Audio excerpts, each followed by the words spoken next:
In today's video, I'm going to teach you how to import a library in Figma, the collaborative interface design tool, in just 5 minutes. Whether you're a beginner or looking to polish your skills, mastering this process is crucial for efficient project management and collaboration. Let's dive right into it. First, you'll want to head over to Figma's website. Open up your preferred web browser and type in figma.com. Once the page loads, you'll see the login button at the top right corner of the screen. Click on it. If you already have an account, enter your credentials and proceed. If not, you might want to take a moment to sign up. It's free and quick. After logging in, you'll be directed to the Figma homepage. The homepage is the central hub of all your designs and where you'll manage your library imports. Look around. It's an organized space to access all your projects and files. Next, focus your attention on the left-hand menu. You'll see various options such as recent files and projects. What you'll want to do is click on the Import button.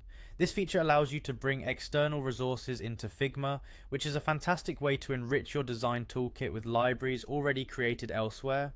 Once you click Import, you're going to see an option that says Import from Computer. Give that a click. This action is preparing Figma to receive files stored right on your device. Make sure you know the location of the library file you wish to import beforehand. It could be anything from icons, patterns, to complete UI kits. Just ensure it's compatible with Figma. Now, a file selection window will appear.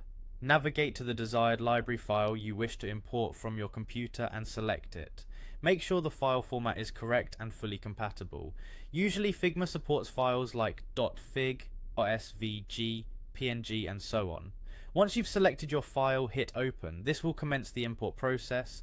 Figma will begin uploading your file, which may take a little time depending on the file size. While it's uploading, remember that importing libraries can save you a lot of effort and time by allowing you to reuse elements and maintain a consistent design language across different projects and teams.